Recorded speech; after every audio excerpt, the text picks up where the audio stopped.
Hello fighters, welcome back to the channel. और आज से हम शुरू करने जा रहे हैं June 2020 current affairs Insight India का। तो मेरे पास ये जून का करंट अफेयर का पीडीएफ है पूरा कंपाइलेशन का। तो शुरू करते हैं हम ये। इसमें जनरल स्टडी 1 टॉपिक है राजा परबा फेस्टिवल ऑफ ओडिशा। ये जो है ओडिशा में जो है सेलिब्रेट किया जाता है। 3 दिन का लंबा फेस्टिवल चलता है जो कि डेडिकेटेड होता है मदर अर्थ या फिर इसको भूमा देवी भी कहते हैं और उनके वुमेनहुड को। और ये जो स्टार्ट होता है फेस्टिवल, ये मिथुना संक्रांति के एक दिन पहले स्टार्ट होता है और लास्ट के 2 दिन तक चलता रहता है। अब देखते हैं कि ये सेलिब्रेट कैसे किया जाता है। जो इस फेस्टिवल का पहला दिन होता है उसको हम पाहली राजा कहते हैं, और जो सेकेंड डे होता है उसको मिथुना संक्रांति, और जो थर्ड होता है उसको भूदाहा या फिर बासी राजा के नाम से जाना जाता है। इसकी जो प्रिपरेशन है वो पूरी की पूरी जो पहला दिन होता है पहली राजा, उसके एक दिन पहले ही शुरू हो जाती है और इसको कहते हैं साजा बाजा। ठीक है जी। और ये जो सेलिब्रेट किया जाता है जनरली, इसमें होता क्या है, जो अनमैरिड गर्ल्स होती हैं उनको हम शादी के लिए तैयार कर सके, इसलिए भी ये साजा बाजा जो है किया जाता है। और जो पारबा है, इसके टाइम पे जो ओडिया पीपल होते हैं वो ना ही तो ऐसा कोई काम करते हैं जिसमें कि कंस्ट्रक्शन होता है, या फिर कोई भी ऐसा काम करते हैं जिसमें कि अर्थ को डिग करने की या फिर टिलिंग करने की उसमें ज़रूरत पड़े, चूँकि ये मदर अर्थ गॉड की पूजा होती है। इस वजह से ऐसा कोई भी काम नहीं करते हैं। और ये जो पूरा फेस्टिवल होता है एक कस्टम जिसका नाम है वासुमती स्नान या फिर बेदिंग ऑफ भूमा देवी, उसके साथ ये कस्टम पूरा कंप्लीट हो जाता है। तो ये था पूरा का पूरा हमारा राजा परबा फेस्टिवल, और ये एग्रीकल्चर के साथ भी एसोसिएट है। नेक्स्ट है ताला मद्दाले। इसकी बात कर लेते हैं। ताला मद्दाले जो है एक तरह का यक्षगान थिएटर का एक वेरिएंट ही है। अब ताला मद्दाले के बारे में थोड़ा जान लेते हैं। ये एक एंशियंट फॉर्म है जिसमें डायलॉग या फिर डिबेट परफॉर्म की जाती है। कहाँ पे? साउथ इंडिया के कारावाली और मलनाड रीजन में, जो कि कर्नाटका और केरला में है। तो बेसिकली आप ये याद रखो, ताला मद्दाले जो है वो कर्नाटका और केरला का एक एंशियंट फॉर्म ऑफ परफॉर्मेंस, इसमें डायलॉग या फिर डिबेट परफॉर्म किए जाते हैं। अब देखते हैं ये यक्षगान से किस तरह से डिफरेंट है। देखिए, जो ताला मद्दाले होता है, इसमें जो आर्टिस्ट होते हैं वो सामने बैठते हैं और विदाउट एनी कस्टम और इंगेज हो जाते हैं एक दूसरे के ऑडिटरी स्किल्स जो भी होती हैं उनकी, जो चूज़ करते हैं वो एपिसोड्स, जैसे उन्होंने एक एपिसोड चूज़ किया उसके हिसाब से आमने सामने बैठ जाएंगे और फिर शुरू कर देंगे। अगर हम देखें कि अगर इन दोनों में हम म्यूज़िक को कॉमन ले लें, यक्षगान में भी और ताला मद्दाले में भी, तो जो लेटर्स हैं वो केवल वर्ड्स के थ्रू एक्सप्लेन किए जाते हैं without any dance and customs. और इसी तरह कह सकते हैं कि जो आर्ट है ये आर्ट फॉर्म माइनस डांस है, मतलब आर्ट फॉर्म तो ऐसे माइनस है डांस कस्टम और स्टेज कन्वेंशंस। नेक्स्ट है किलादी एग्जीक्यूशन। किलादी एग्जीक्यूशन जो है वो ये मिला हमें किलादी के 6 वे एक्सटेंशन में हमें स्केलेटन मिला है, और जो स्केलेटन हमें मिला है ये बरीड किया गया था 2 टेराकोटा अर्न्स के बीच में। अब जान लेते हैं पूरा किलादी एग्जीक्यूशन है क्या। जो किलादी एग्जीक्यूशन है उसने जब उसके एग्जीक्यूशन हुआ तो ये प्रूव होता है कि जो अर्बन सिविलाइजेशन है वो तमिलनाडु के रीजन में भी एग्जिस्ट करती थी संगम एरा के एज में। कहाँ पे? रिवर वैगाई के बैंक्स पे। और जो इसके बाद जो चीज़ें हमें मिली हुई हैं उनसे ये अंडरस्टैंडिंग हम बना सकते हैं कि जो आयरन एज है और जो अर्ली हिस्टोरिक पीरियड है उन सब के बीच में एक लिंक को जो है ये एस्टेब्लिश करता है। और देखते हैं उसमें लिटरेट सोसाइटी थी, मतलब इसमें तमिल ब्राह्मी लेटर्स का यूज़ भी किया गया था, जो हमें अनअर्थन चीज़ें मिली हैं उसमें हमें ये चीज़ें पता चली हैं। उसमें कुछ चीज़ें इंस्क्राइब हैं जो कि पॉट्स पे, या तो पॉट वेट रहा होगा तब उन्होंने इस पर ऐसा कुछ ये तमिल ब्राह्मी लेटर्स लिखे, या फिर शायद जब पॉट ड्राई हो गया होगा तब उन्होंने ऐसा कुछ लिखे। इससे हमें क्लियरली पता चलता है कि जो 6th सेंचुरी में एजुकेटेड लोग हुआ करते थे, लिटरेसी लेवल हुआ करता था। Agrarian society that reared cattles. और जो हमें स्केलेटन मिले हैं उसमें कुछ cow, oxes, buffalo, sheep, goat, nilgai, black buck, wild bear, peacock इन सब के स्केलेटन भी हमें मिले हैं। हाई स्टैंडर्ड लिविंग की भी वहाँ पे हमें जब खुदाई करी तो हमें पता चला वहाँ पे काफ़ी लंबी लंबी दीवारें हुआ करती थी, वेल लेट फ्लोर हुआ करता था, रूफ हुआ करती थी। नेक्स्ट आइटम फाउंड जो हमें वहाँ पे आइटम मिले हैं उनमें क्या क्या है, ब्रिक स्ट्रक्चर है, टेराकोटा रिंग वॉल्स हैं, फॉलन रूफिंग विद टाइल्स है, गोल्डन ऑर्नामेंट्स हैं, broken parts of copper objects, iron implements, terracotta chess piece, ear ornaments, इन सब चीज़ें हमें मिली हैं और कुछ सेमी प्रीशियस स्टोन्स भी मिले हैं। ग्राफिटी मार्क्स भी पाए गए हैं अर्थनवेयर में, केव और रॉक जो कि एक्सकेवेशन के साइड में, एक्सकेवेशन के पास में थे, वहाँ पे हमें मिले हैं। नेक्स्ट है हु वॉज चाओलुंग सुकापा। अब देखिए चाओलुंग सुकापा कौन थे। देखिए जो असम के चीफ मिनिस्टर उन्होंने ऑर्डर दिया कि कोलकाता बेस्ड एक पॉलिटिशियन हैं, पॉलिटिशियन कमेंटेटर हैं, उनको अरेस्ट कर लिया जाए, क्योंकि उन्होंने चाओलुंग सुकापा को एक चाइनीज़ इन्वेडर कहा है। ये तो पूरा न्यूज़ था, इसलिए न्यूज़ में था। अब जान लेते हैं कि सुकापा थे कौन। ये 13वीं सेंचुरी रूलर थे जिन्होंने अहोम किंगडम को फाइंड किया 6th सेंचुरी में, और इसके बाद इनको लार्जली कहा जाता है आर्किटेक्चर ऑफ बोर असम या फिर ग्रेटर असम कहा जाता है इनको। और इसी के साथ कहा जाता है कि जो सुकापा थे इन्होंने पहली स्मॉल प्रिंसिपलिटी जो है स्टार्ट की थी, उन्होंने शीट्स को उगाना शुरू करा था अहोम किंगडम्स के एक्सपेंशन के लिए। इनकी खुद की एक लैंग्वेज हुआ करती थी और एक खुद का रिलीजन भी फॉलो किया करते थे। अहोम दिवस जो है वो 2 दिसंबर को एवरी ईयर सेलिब्रेट किया जाता है। अब नेक्स्ट है Pune NGO aims to revive spirit of Lal Bal Pal. जो पुणे बेस्ड एनजीओ जिसका नाम सरहद है वो कुछ कनेक्शंस को इम्प्रूव करना चाहता है महाराष्ट्र और वेस्ट बंगाल के बीच में, इसीलिए ये चीज़ लेके आए हैं। अब इस इवेंट के बिहान का रैशनल क्या है। पंजाब, बंगाल और महाराष्ट्र जो कि बहुत ही सिग्निफिकेंट रोल प्ले किया था उन्होंने इंडिया के स्ट्रगल के टाइम पे, और इसी में लाल बाल पाल भी एसोसिएटेड थे, इनको फिर से रिवाइव किया जाए। आफ्टर इंडिपेंडेंस क्या हुआ, कुछ सोशियो कल्चर बॉन्ड्स थे जो महाराष्ट्र पंजाब के बीच में स्ट्रॉन्ग हुए थे, लेकिन महाराष्ट्र के जो टाइज थे वेस्ट बंगाल के साथ कहीं ना कहीं वीक हो गए। अब इसीलिए ये लाल बाल पाल को वापस से लेके आना चाहते हैं ताकि इन सबके बीच में जिनके टाइज हैं वो स्ट्रॉन्ग किए जा सकें। कुछ हाईलाइट्स देख लेते हैं। ये जो पूरा है वो 2 ईयर लॉन्ग इवेंट चलेगा। तो ये 2 साल का एक लंबा इवेंट है जिसका नाम दिया गया है महाराष्ट्र बंगाल फ्रेंडशिप चैप्टर, इसका ये नाम दिया गया है।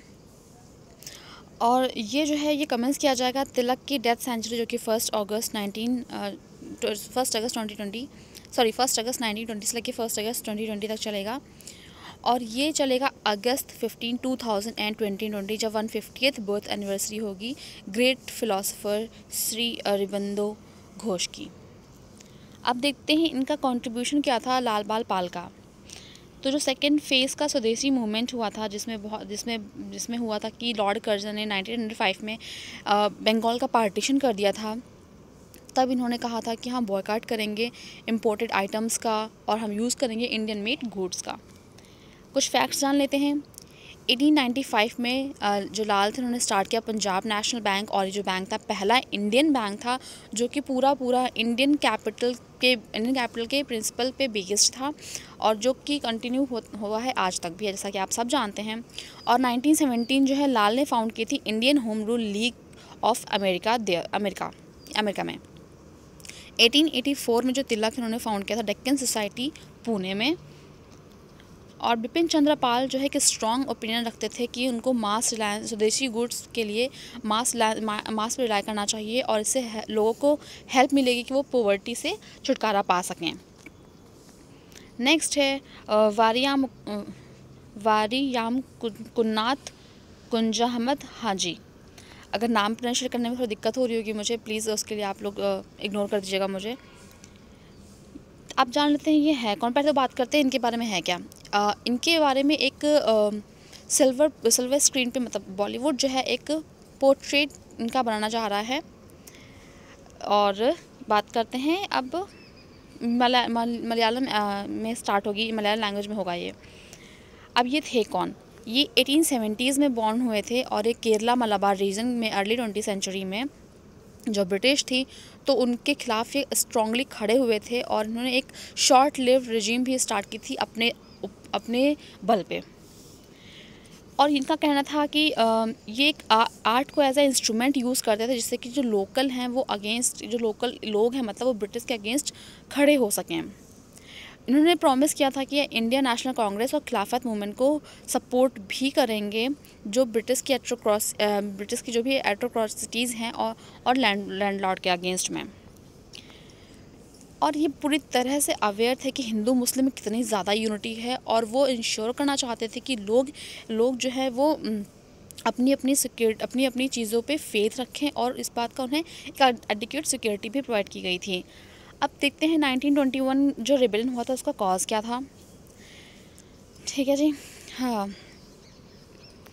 देखिए हुआ क्या था, उन्होंने इंश्योर किया क्या जो मूवमेंट है वो पूरी तरह से सेक्युलर कैरेक्टर में रहे, मतलब कोई खून खराबा ना हो या फिर कोई भी हिंदू मुस्लिम का ना हो, कुछ सेक्युलर रहे। लेकिन उसी के टाइम पे और साथ ही साथ वो ये भी चाहते थे कि वो उन लोग को टारगेट भी करते थे जो ब्रिटिश की हेल्प करते थे, चाहे फिर वो हिंदू हो या फिर मुस्लिम हो। अब बात करते हैं आउटकम्स क्या मिले हमें। देखिए आउटकम्स हमें ये मिले कि जब पूरा का पूरा ये रिबेलियन हुआ तो ये बहुत ज़्यादा जगह तक फैल गया और जो ब्रिटिश ऑफिसर्स थे उनको वो जगह छोड़ के भागनी पड़ी, जो भी वहाँ पे लोकल पुलिस थे उन सबको छोड़ के भागना पड़ा। और इसके साथ साथ जब वो वहाँ से भागे तो उन्होंने अपने पीछे एक बहुत बड़ा एरिया जो है वो भी छोड़ दिया जो कि लोकल रिबल ने अपने कंट्रोल में ले लिया। और इसी तरह एक इंडिपेंडेंट स्टेट बना 1921 में और जो हाजी थे इसके अनडिस्प्यूटेड रूलर हुए थे। अब नियरली 6 मंथ्स तक जो हाजी थे उन्होंने एक पैरेलल खिलाफत रजीम हेडक्वार्टर भी नीलाम्बर में इस्टेब्लिश करा था और जिसमें इनका एक अपना सेपरेट पासपोर्ट था, करेंसी था, सिस्टम ऑफ टैक्सेशन था। अब जो टेनेंट्स थे उनको ये पावर दी गई थी कि वो जो भी उनके पास लैंड है वो कल्टीवेट करें और इसके साथ साथ उन्हें कुछ टैक्स इंसेंटिव्स भी दिए जाएंगे। अब देखते हैं what is victory day. Victory day क्या है। रशिया जो कि जून 24 को सेलिब्रेट करता है 75th विक्ट्री डे। ये विक्ट्री डे है क्या। देखिए विक्ट्री डे जो है वो मार्क करता है वर्ल्ड वॉर 2 को और इसी के साथ साथ जो विक्ट्री होती है उसमें अलाइड फोर्सेस की 1945 में। जो अडोल्फ हिटलर थे उन्होंने खुद को गोली मार ली थी अप्रैल 30 को और मई 7 को जो जर्मन ट्रूप्स थे उन्होंने सरेंडर कर दिया था और जो कि फॉर्मली एक्सेप्ट कर दिया गया था उसके नेक्स्ट डे। और इस तरह से ये इफेक्ट में आया था मई ऑफ 9 को। इसीलिए जो मोस्ट ऑफ यूरोपियन कंट्रीज़ हैं वो इसको सेलिब्रेट करते हैं मई ऑफ 8 को और इसीलिए इसको यूरोप में इसीलिए इसको विक्ट्री इन यूरोप डे कहा जाता है। लेकिन हम बात करते हैं जो रशिया है वो क्यों सेलिब्रेट नहीं करता है विक्ट्री डे को ऑन द सेम डेट, मतलब मई ऑफ 8 को वो क्यों नहीं सेलिब्रेट करता है। इसकी बात कर लेते हैं। क्योंकि जो इंस्ट्रूमेंट ऑफ सरेंडर साइन हुआ था वो मई 7 को साइन हुआ था और स्टिपुलेट करता था कि जो भी हॉस्टिलिटीज़ हैं वो 23:01 पे बर्लिन के टाइम से जो मई 8 को था उस पर हो जाएंगी। और इसी तरह और उस टाइम जो मॉस्को में टाइम था वो 1 घंटे आगे था, जैसा को पता है ना बीच में वो लाइन पड़ती है इसके टाइम आगे पीछे हो जाता है। और इसलिए हुआ था कि हम सीज़ फायर जो है वो मई 9 को करेंगे। लेकिन जो इनिशियल डॉक्यूमेंट था वो जो साइन किया गया था वो रेम्स जो कि फ्रांस में था और मई 7 को। लेकिन जो रशिया है वो उसने कुछ आर्ग्यूमेंट्स करे कि जो कुछ जर्मन ट्रूप्स हैं उन्होंने रेम को कंसिडर नहीं किया है, जो उनका इंस्ट्रूमेंट ऑफ सरेंडर है उसको समझा नहीं या फिर उनको लगा केवल वो वेस्टर्न अलायंस के लिए है और उन्होंने फाइटिंग जो है वो कंटिन्यू रखी ईस्टर्न यूरोप, स्पेशली कहाँ पे प्रागवे में। इसीलिए जो सोवियत यूनियन है उसने डिमांड की हमें एक दूसरा साइन करना है। और फिर जो सेकंड सरेंडर सेरेमनी जो हुई उसने कब हुई वो हुई बर्लिन में लेट ऑन मई 8 जो कि हुआ था ऑलरेडी मई 9 को मॉस्को में। तो इसी तरह करते करते जून 28 हो गया था। अब देखते हैं जून 24 जो डेट है पर्टिकुलर इतनी सिग्निफिकेंट क्यों है, ये भी बात हम कर लेते हैं।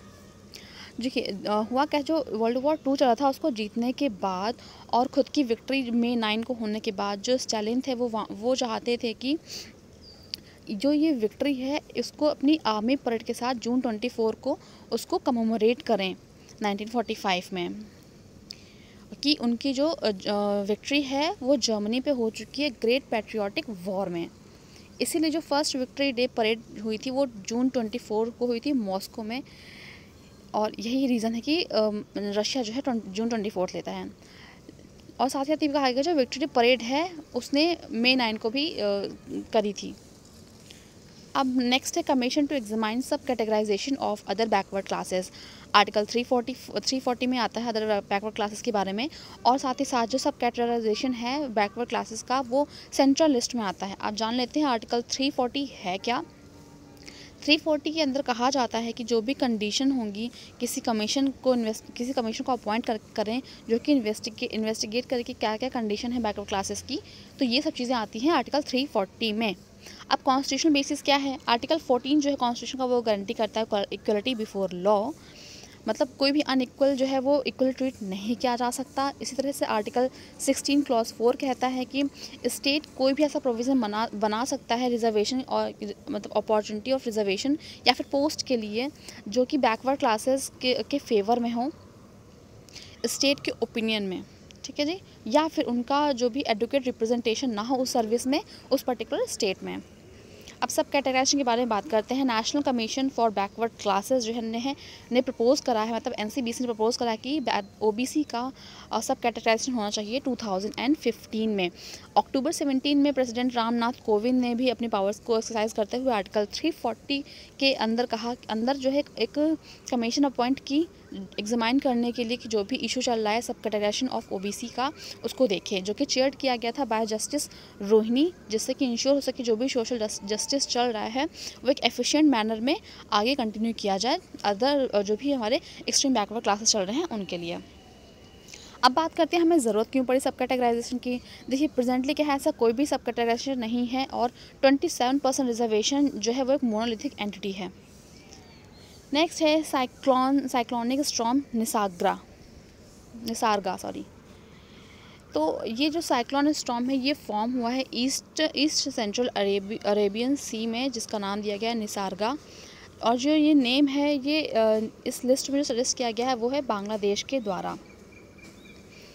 नेक्स्ट है साइक्लोन होता क्या है। देखिए साइक्लोन क्या होता है आपको पता है, जो ट्रॉपिकल साइक्लोन होते हैं वो एक लार्ज सिस्टम ऑफ विंड होते हैं जो सर्कुलेट करते हैं सेंटर में, जहाँ पे लो एटमॉस्फेरिक प्रेशर होता है और काउंटर क्लॉकवाइज डायरेक्शन में नॉर्थ टू इक्वेटर में जाते हैं, और इसी के साथ क्लॉकवाइज डायरेक्शन होती है इनकी साउथ में, ठीक है। एंटी क्लॉक जाते हैं जब वो नॉर्थ या फिर इक्वेटर पे, और क्लॉकवाइज होती है उनकी साउथ में।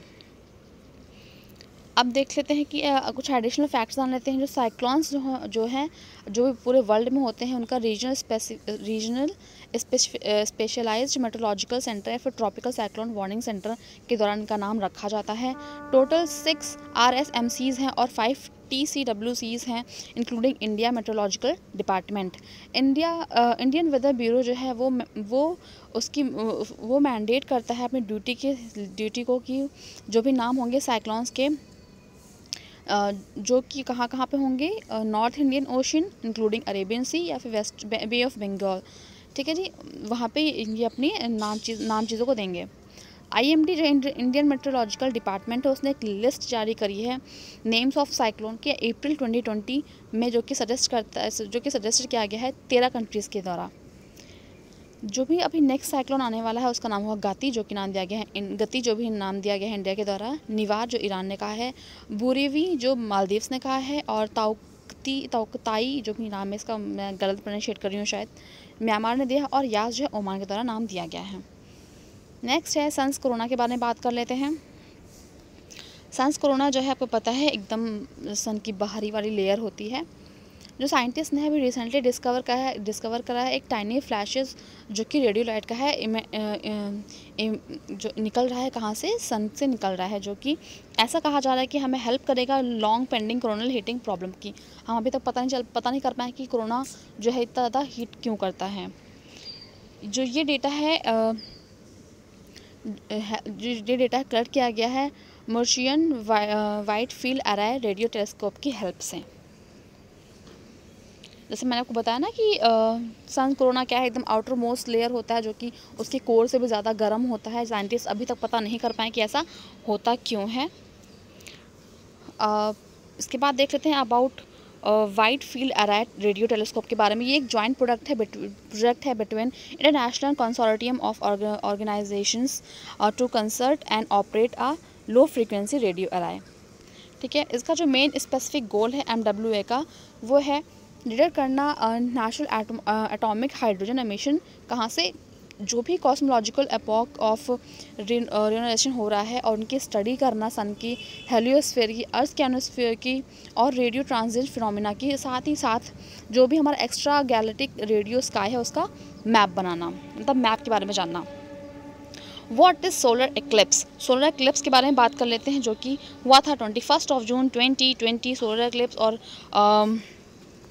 सोलर एक्लिप्स के बारे में आगे डिस्कस करते हैं हम। ये एक ही क्या बोलते हैं, एक रेयर एनुलर एक्लिप्स है, जो कि आकर होता है हर 1 या 2 साल में, और कोइंसाइड होता है कब, जब नॉर्दर्न हेमिस्फीयर का लॉन्गेस्ट डे होता है, जिसको हम समर सॉल्स्टिस भी कहते हैं। समर सॉल्स्टिस और विंटर सॉल्स्टिस क्या होता है, कौन कौन से टाइम पे आता है, एक पर्टिकुलर डेट होती है, आप मुझे ये बताएंगे क्या होता है। अब बात करते हैं व्हाट इज़ सोलर एक्लिप्स। ये एक नेचुरल इवेंट है। ये कब होता है, जब जो अर्थ है वो मून या फिर फिर से बात करते हैं, जो भी हमारा मून है वो घूमते घूमते जो हमारा अर्थ है वो घूमते घूमते, जब मून, अर्थ और सन एक साथ जब आ जाते हैं, जिसको हम ऑक्यूलेशन भी कहते हैं, तब होता है क्या, सोलर एक्लिप्स। ठीक है जी। ये होता क्या है, जब न्यू मून, सन और मून, जब तीनों जो है कंजक्शन होते हैं एक दूसरे की तरफ से, तब ये होता है। अब सोलर एक्लिप्स के टाइप्स देख लेते हैं। पहला जो है टोटल सोलर एक्लिप्स है। ये कब होता है, जब मून कम्प्लीटली ब्लैक होता है लाइक अ सोलर डिस्क। ठीक है, इसको हम टोटल जोन ऑफ टोटलिटी भी कहते हैं। इस फिनोमेना को हम बेलीज बीड भी कहते हैं। नेक्स्ट है एनुलर सोलर एक्लिप्स। और ये कब होता है, जब मून जो है काफ़ी दूर हो जाता है अपने ऑर्बिट से, जब भी इसका मतलब एक यूजुअल ऑर्बिट होता है उससे काफ़ी दूर हो जाता है और बहुत ही छोटा दिखाई देता है, और जो कम्प्लीटली लगभग सन की जो डिस्क है उसको कवर कर लेता है। और इस इवेंट के दौरान क्या होता है, एक रिंग जो है, मतलब एक सनलाइट की जो रिंग है वो निकलते हुए आती है मून की साइड से, मून की चारों तरफ, और इस टाइप के एक्लिप्स को हम कहते हैं एनुलर एक्लिप्स। नेक्स्ट है पार्शियल सोलर एक्लिप्स। ये कब होता है, जब अर्थ जो है सोलर पेनुब्रा के साइड में मूव करती है, और पेनुब्रा क्या होता है, लाइटर पार्ट होता है मून की शैडो का। ठीक है जी। अब जैसे ही मून जो है वो अर्थ और सन के बीच में आता है, मून जो है पूरे के पूरे सोलर डिस्क को ब्लॉक नहीं कर पाता है, जैसा कि और इसको हम देख सकते हैं अर्थ के साइड से भी, हमारे लोकेशन के अकॉर्डिंग डिपेंड करता है। तो ये था पूरा। अब नेक्स्ट है why do earthquake happen on Mizoram. Mizoram में अर्थक्वेक क्यों आते हैं? पहली बात तो मिज़ोरम त्रिपुरा जो है वो एंटायरली जोन 5 में लाई करते हैं, जो कि बहुत ही अर्थक्वेक प्रोन एरिया होता है। जो इसके साथ ही साथ जो मिज़ोरम है वो लाई करता है southern most end of Purvanchal Himalayan range. जो उसका फोल्डेड स्ट्रक्चर है वो एक सिंक्लोरियम कंसिस्ट करता है, इसका ब्रॉड सिंक्लाइन और टाइट फॉल्टेड एंटीक्लाइंस का। ओके, अभी मैंने कुछ चीज़ें हाईलाइट नहीं करी हैं तो देख लेते हैं क्या है।